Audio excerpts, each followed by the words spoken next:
about it. Okay, we are recording, so now I'm going to go over here and share some content. And before we actually dive into this content, first off, hopefully you got the exam completed, exam 2. That was due this morning, about 2 hours ago. So I did extend it out since we had some issues with weather. Now, if for some reason you are not able to do that because of internet connectivity problems or something like that, it's okay. Just let me know and I will extend that out for you. So to make sure that you can get it done once we do come back to campus. I know some of you prefer to be able to do it in person. So you can either, if you have not done it online and want to be able to take it in person, just shoot me an email and I'll work out a time to be able to meet with you to do that. Or you can go over to the testing center and get it worked out with them. I can send a form over with the password and everything, and you can go take it in person there. Okay. All right. Thanks, Zoe, for letting me know. I know some of you guys are struggling with internet and power. We'll try to keep you informed.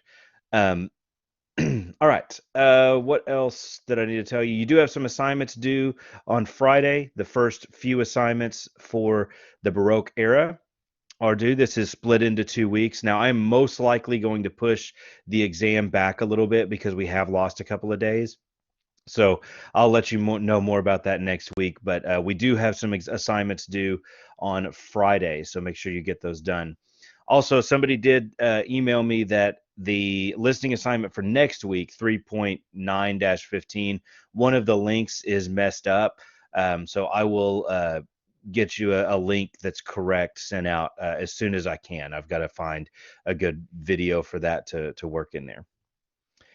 All right, let's get started with the Baroque era. So if you have your textbook pulled up, you're going to want to be at chapter 3, or part 3, I should say, which starts on page 98.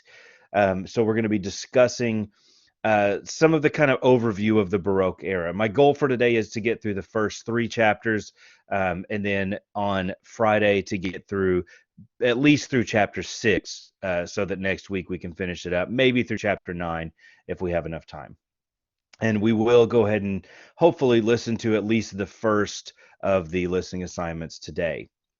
So if you want to have that pulled up, I did also put the outline notes in the Collaborate session, or in the course materials on Blackboard, if you want to pull those up to be able to take some notes to go along with what we're talking about today. All right, so the Baroque style. By now, I think you figured out that we're kind of going through these different eras in music history. Um, so when did the Renaissance era end? What year did the Renaissance era end?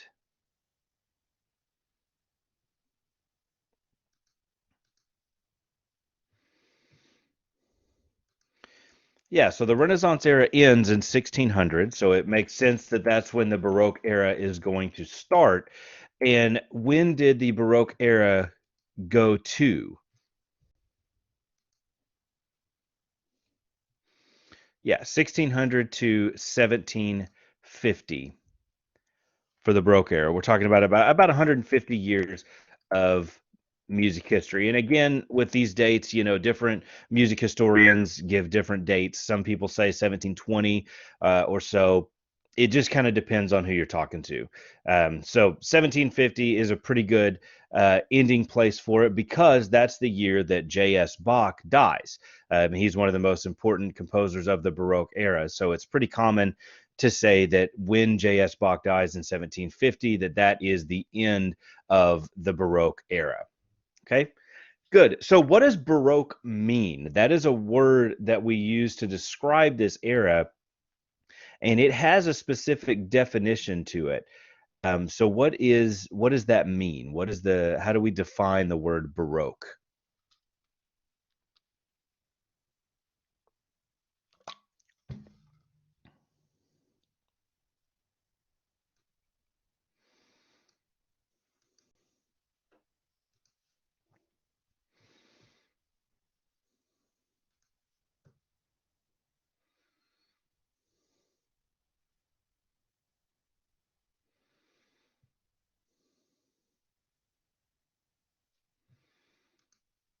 Any guesses there?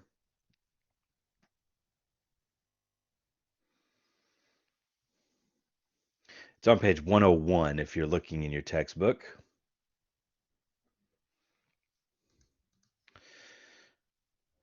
So the word Baroque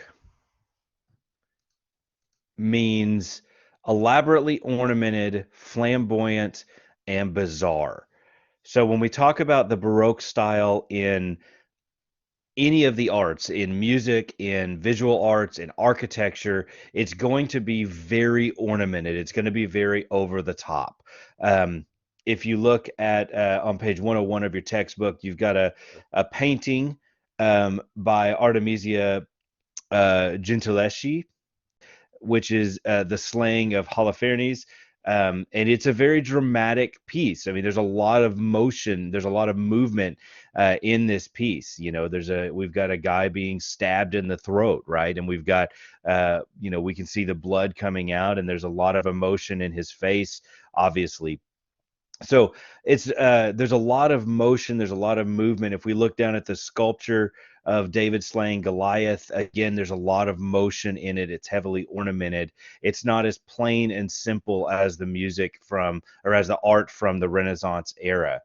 Um, and the music is going to be the same. The Baroque music tends to what we say filling the space. The Baroque music tends to fill the space. And that's the same with art and architecture. It fills the space.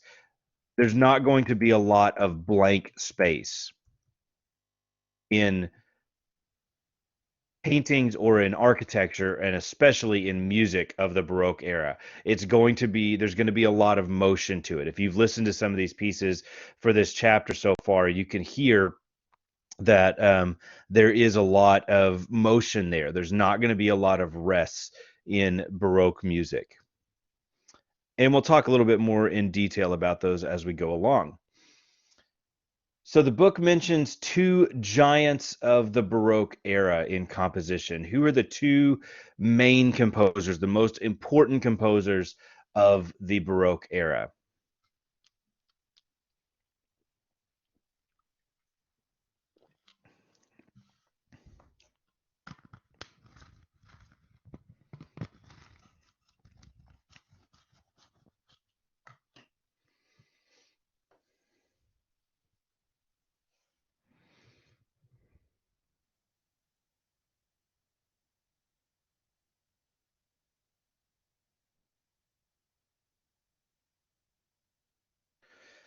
The two most important composers of the Baroque era are J.S. Bach and G.F. Handel, and they are the last two composers that we're going to talk about in this unit because they are primarily late Baroque composers, which is where most of the music from that we talk about, most of the notable important compositions from the Baroque era come from the late Baroque era. So as we get into the 18th century.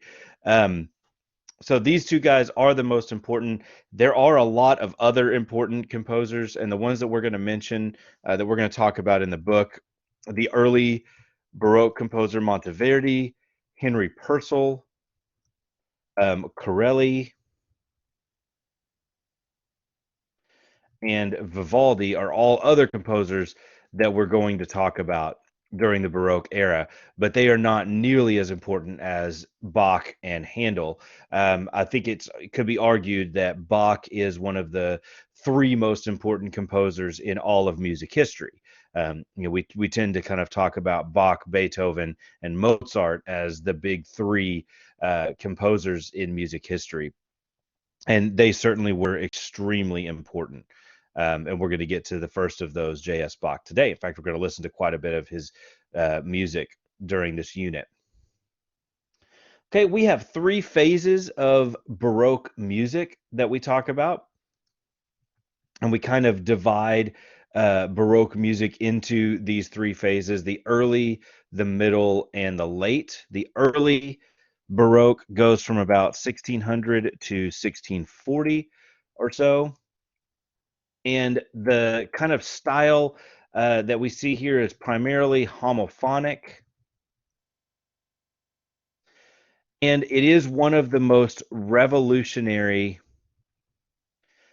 periods in music history.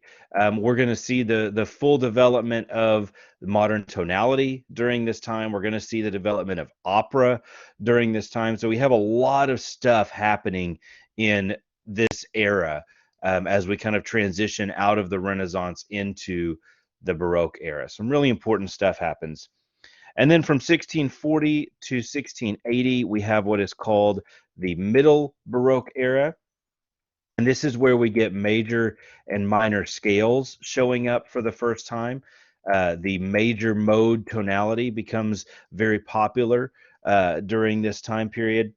So by about 1690, we see major and minor scales as the tonal basis of most composition. So it really develops during this section. That is an exam question, by the way. By 1690, major and minor scales are the tonal basis of most compositions.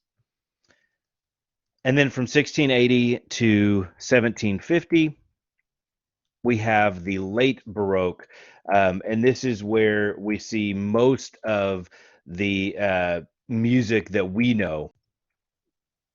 The most of the common Baroque music comes from this period.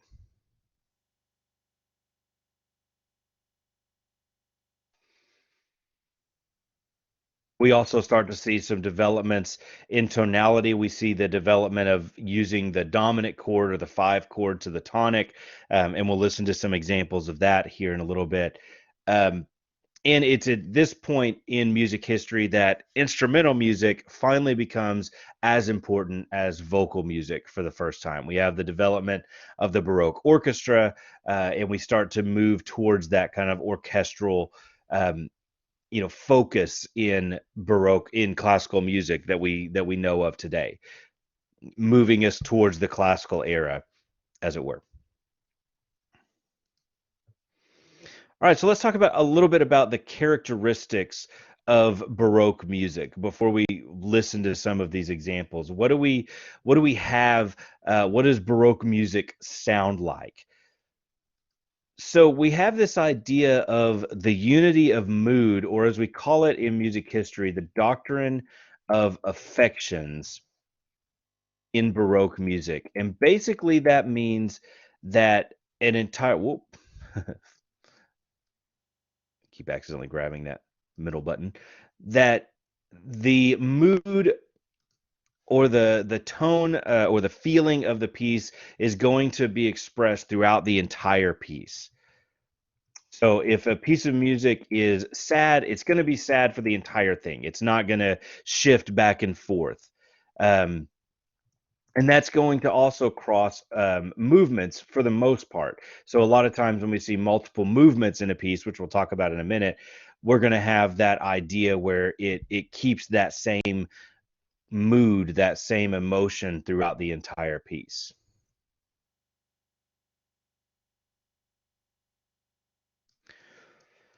So then, as we go through each of the eras, we'll talk about the way that rhythm, melody, texture, all of that stuff we talked about way back in part one, how that works in this style of music and what we have going on during this time period.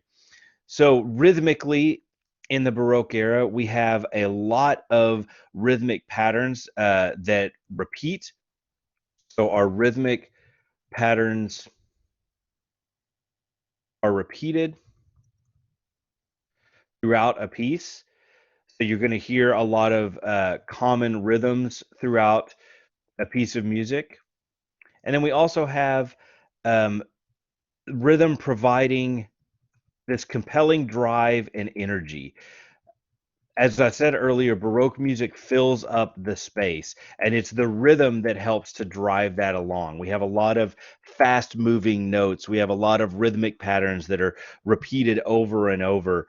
Especially when we get into the Brandenburg concertos in a little bit, you're going to hear that, especially the harpsichord is really driving that piece along.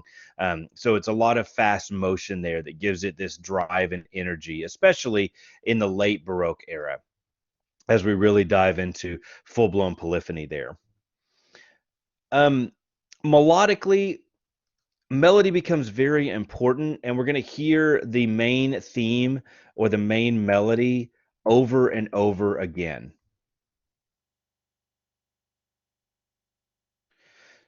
So that idea of driving home the main melody or the main thought happens in the Baroque era, and that's going to be a defining characteristic of classical music for the rest of music history. And we really get the development of that when we talk about the fugue later on, where we build everything off of this one main melody.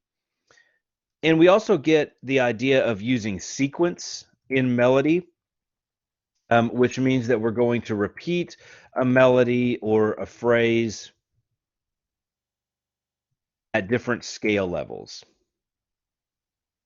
at higher or lower pitches. And that again adds a little bit of energy to the music. So let me grab my guitar here.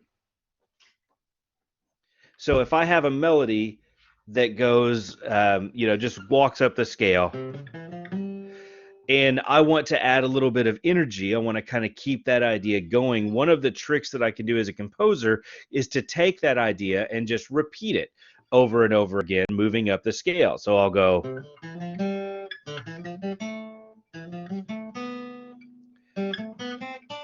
and just kind of keep it going to add a little bit of energy to it. And we're going to hear that in a lot of the Baroque music. It's a one kind of trick that composers use to repeat a melody and to kind of keep that energy going.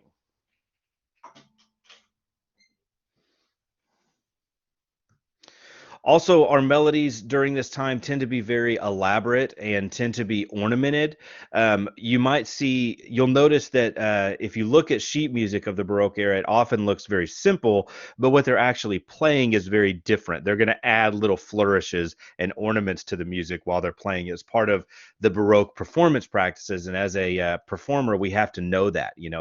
If when I was studying trombone in college, if I was playing a piece from the Baroque era, I knew that I had to kind of research a little bit and figure out the common ornamentations that were going to be used, and I would need to add a little bit to the music to give it my own kind of personal flair, and that was very common in the Baroque era. Good. Let's see. Guess I skipped over dynamics. Um, Basically, our dynamics tend to be very consistent. We have a few abrupt changes in the dynamics. It's mostly what we call terraced dynamics, which means that we have like one long section that's piano, and then another section. The next section might be loud or forte. It doesn't tend to gradually move. It tends to have these kind of block dynamics as we go along. Texturally, in the late Baroque era, we see primarily polyphonic music. In fact, we get a form called the fugue, which is the height of polyphony in classical music history. It's the most complex form of polyphony that we have in music history. So that kind of it comes out of the tradition of the Renaissance. But in the early Baroque era, we do tend to have more of a um, more homophonic in texture. But when we listen later on, we're going to hear a lot of polyphony there. So the basso continuo becomes an important part of the Baroque orchestra. And we heard with that Telemann concerto that we listened to for our daily listening, we had a basso continuo happening. So the way that the basso continuo works is that you're going to have, typically is going to be made up of two instruments, maybe more, and they are providing the bass line and the chords for the piece. So generally what you're going to see in a lot of Baroque compositions is your bass line is going to be provided by a cello or a bass viol or a bassoon, and your chords provided by a harpsichord, organ, or guitar slash lute, depending on where in the Baroque era we are and where we are regionally.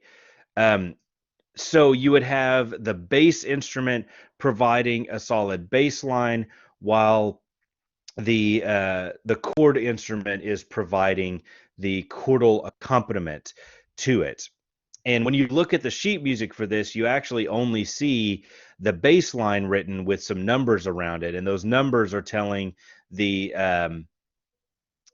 chord player, the guitarist or lute or harpsichord or whatever, what chords they should be playing. So you don't have to worry too much about that. If we were in class, I would actually show you an example of this on the piano, but we're not going to worry about that today. If you look in your textbook, I believe,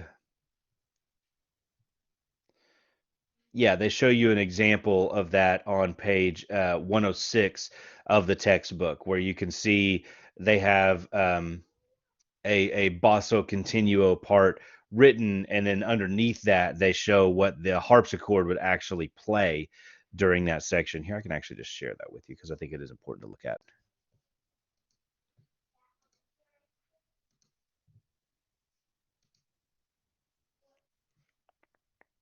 So here's what that would look like. This top part here would be what's written. You have this bass line that's written, and you've got these numbers up above it. And those numbers are basically telling the whoever's playing the chords what that chord should be that's being played.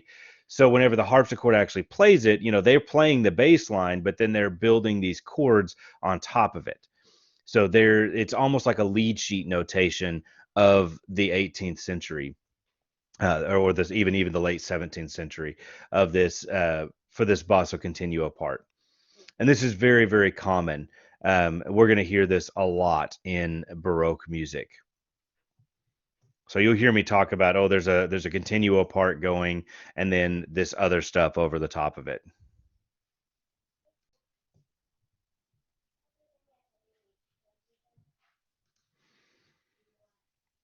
Okay, as far as words and music go in the Baroque era, word painting is still very common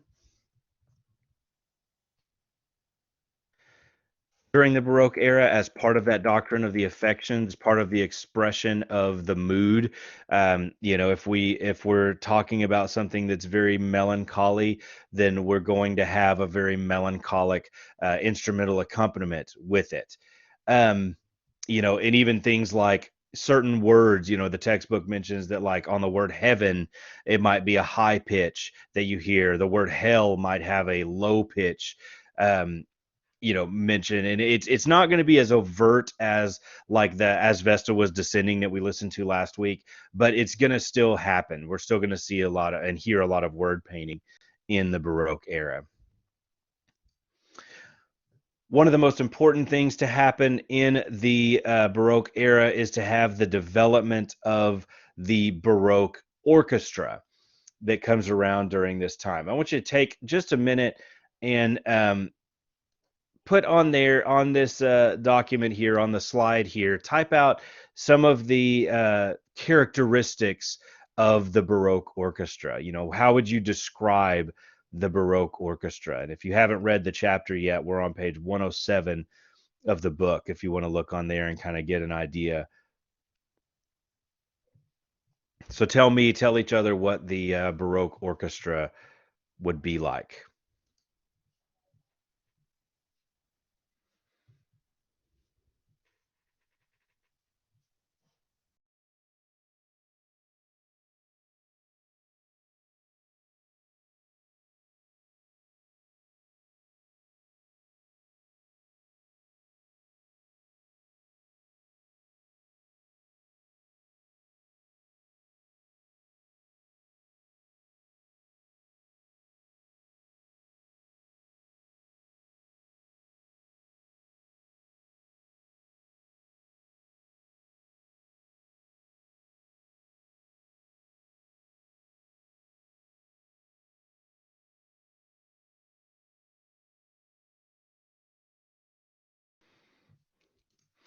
And but that's one of the things that I'm looking for. But what else? What else does it tell us about the Baroque era here, about the Baroque orchestra?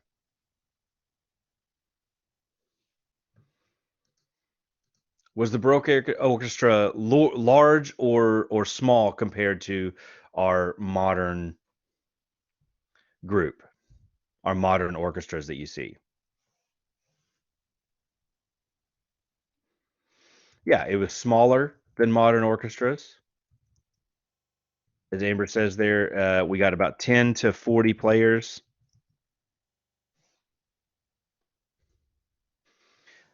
The main focus of the Baroque orchestra is the string family.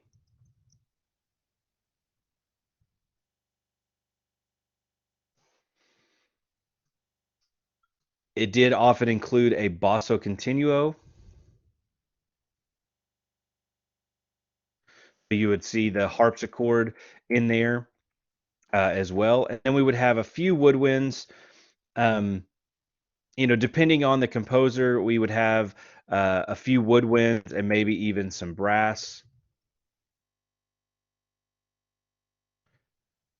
in there as well, along with a timpani used pretty regularly. Usually, the only percussion that we're going to see in the Baroque era is a timpani. This was pretty flexible. Different composers in the Baroque era used different um, versions of the Baroque orchestra. Some more elaborate than others. Sometimes it was just a string orchestra. Sometimes it was going to have, a few trumpets, a few horns, and the timpani along with some woodwinds. Some people would use things like the recorder and the lute and some of those instruments that are going to go out of style during this time period. Um, by the time we get into the early classical era, it's going to be a little more finalized and set as to what we know as the modern orchestra. But the Baroque era was definitely the beginning of that.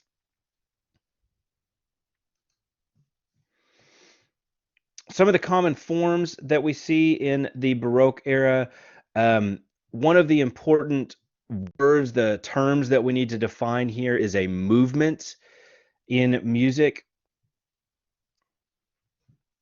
So the definition of a movement is that it is a piece that sounds fairly complete and independent, but is part of a larger composition. So our compositions at this point are going to be divided into movements.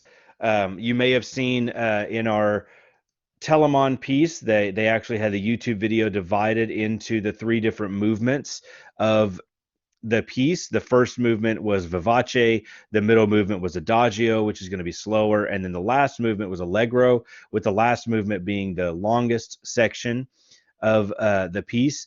So each of those kind of sounds standalone. We listened to just the first movement of that Telemon concerto, and it sounded pretty good where we ended it. But to hear the complete work, we would need to listen to all three of those movements. Your symphonies later on in the classical era are going to typically be divided into four movements. We're going to have Baroque suites, which we'll talk about a little bit later on, that are going to be usually six movements long, each of them pretty short. So it's divided into smaller sections, almost like the Mass. And I think the inspiration comes from the Mass, where we had those five parts that are standard in that piece of music. So on the instrumental side, we decided to move things into these different movements. Some of the common basic forms that we're going to hear are our ternary and binary forms. So ternary means three-part, binary, which means two-part. And we'll talk in more detail about those a little bit later on.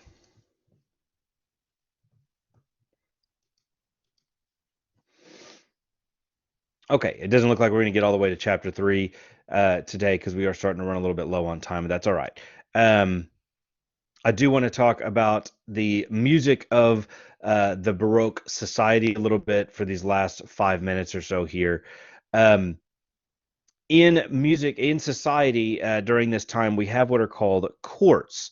And a Baroque court is basically a is basically the nobility's estate or their house.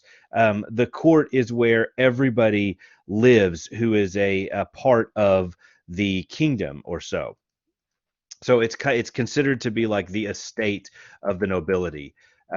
If you've watched like the show Downton Abbey, that's basically how a court would work. You have a large group of you have the family who is the nobility, the main part of the court. They are the main employers, and then everybody that works for them is considered the court. So within a court, you would have a court orchestra. There were a lot of these nobilities that loved music, and they were very big on supporting the musicians and hiring musicians. So they would have a court music director who would then, be in charge of these court orchestras. And some of these, would vary in size from maybe 10 members of the court orchestra all the way up to 40 or 50. Some of the larger ones would have a whole lot of orchestras that would employ, everything from a full orchestra to a choir to some specific opera singers, and they were basically there to provide music throughout the day. You didn't have radio or television during this time, so if you wanted that kind of entertainment, it had to be provided by live instruments or singers. So they would provide, dinner music. They would put on operas for after dinner entertainment, things like that. Some of the larger courts would have up to 80 members that would include some of the finest musicians, depending on how wealthy the nobility was that were paying for them. The music director had a pretty cool job. They were basically seen as very prestigious. They were held in high esteem. They were treated very well, and they were paid very well. And their job would basically be to be in charge of the orchestra. They were, they did things like supervising rehearsals and directing performances.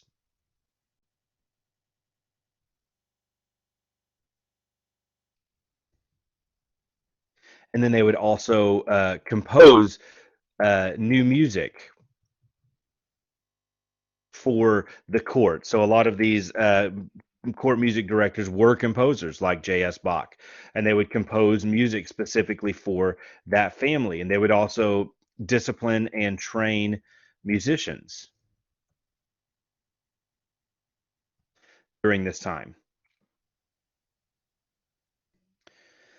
And a lot of these nobility that would hire these court music directors and would have these big court orchestras were themselves musicians.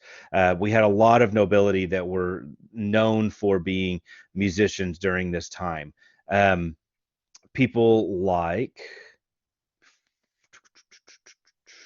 Frederick the Great, the King of Prussia, was a well-known musician as well. Even into the classical era, the Emperor of Austria was a musician. He was not a great one, but he did love music and learned how to play. So it was a big part of that lifestyle, was being able to play music, and the court music directors would kind of be in charge of that, of teaching those uh, court directors. And we also had churches still uh, hiring court musicians, and townships that would have their own civic orchestras during the time.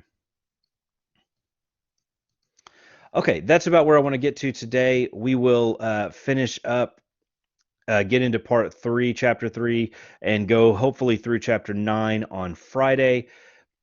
Make sure that you're working through the assignments. You don't want to wait until Friday to do all of those and get those turned in. If you, of course, have not turned in the stuff from last week, you have until Friday to do that to still get credit. The same thing with the exam. You need to make sure to get that done as quickly as possible, please, if you have still not turned that in. If you have any trouble with any of that stuff, shoot me an email. You know how to get a hold of me. All right. I'll stick around for a minute if there's any questions. Otherwise, you are free to go. Thank you, guys.